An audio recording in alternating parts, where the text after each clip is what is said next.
বলছি দাদা, ভোট পর্ব মিটে গেছে, তবুও কিন্তু এই পরাজয়ের ধাক্কা এখনো পর্যন্ত কিন্তু কাঁথি লোকসভা জুড়ে চলছে। তার মধ্যে বিশেষ করে রামনগর বিধানসভা এলাকার যারা তৃণমূলের কর্মী সমর্থক বা যারা দলের প্রথম সারি রয়েছে, তারা পুরোপুরি দায় চাপাচ্ছেন আপনার উপরে। উত্তম বারিক তৎসহ জেলা সভাপতি, এরা দুজনেই কিন্তু মিলে ভোটে পরাজয়ের নিশ্চিত করেছিল।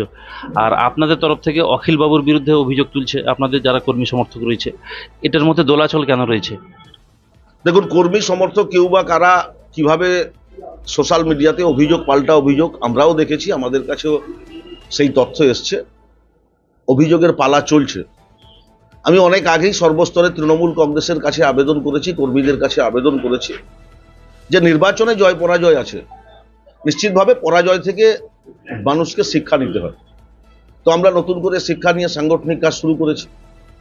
আমরা মমতা বন্দ্যোপাধ্যায়ের সৈনিক হিসাবে, অভিষেক বন্দ্যোপাধ্যায়ের সৈনিক হিসাবে মানুষের পাশে 365 দিনে 365 দিন ছিলাম, আছি, আগামী দিনেও থাকবো।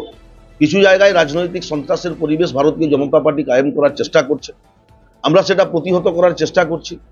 আর যে সমস্ত নেতা কর্মীরা এই ধরনের অভিযোগ করছেন যে প্রার্থী কিংবা জেলা সভাপতি জন্য এই ঘটনা ঘটলো, আমি দয়া করে তাদেরকে আপনাদের মাধ্যমেই অনুরোধ জানাবো, যদি তারা নির্বাচনের আগে বলতেন তাহলে নিশ্চিতভাবে আমাদের কোনো ভুল থাকলে আমরা সংশোধন করতে পারতাম। আমরা তো এখনো পর্যন্ত বুঝে উঠতে পারলাম না যে আমাদের কি ভুল আছে। যদি ওনাদের চোখে আমাদের কিছু ভুল থাকে তাহলে ওনারা এখনো সময় আছে, আমাদেরকে দেখিয়ে দিতে পারতেন। নিশ্চিতভাবে সংবাদ মাধ্যমে, সোশ্যাল মিডিয়াতে গিয়ে এই সমস্ত কাদা ছোঁড়াছুড়িটা না করলে আমার মনে হয় ভালো হয়। আর একটা অন্দরে বড় প্রশ্ন ঘুরপাক খাচ্ছে, যেখানে যে অভিষেক বন্দ্যোপাধ্যায় আপনাকে অবজারভার করেছিল গণনা কেন্দ্রে। সেক্ষেত্রে শোনা যাচ্ছে যে 10 রাউন্ড গণনার পর আপনি প্রবেশ করেছিলেন।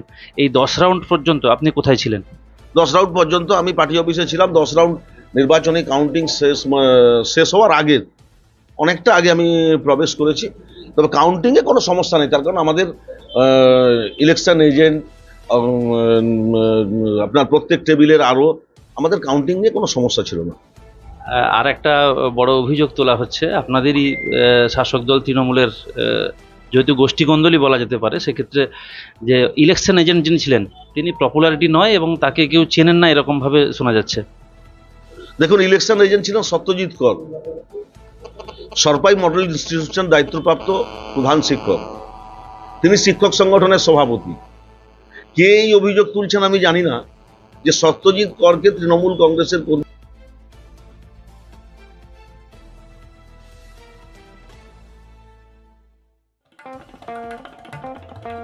দেশ থেকে বিদেশ, জেলা থেকে ব্লক, রাজনীতি, খেলা, বিনোদন, সমস্ত খবরে টাটকা আপডেট পেতে সাবস্ক্রাইব করুন আমাদের চ্যানেল হলদিয়া লাইভ।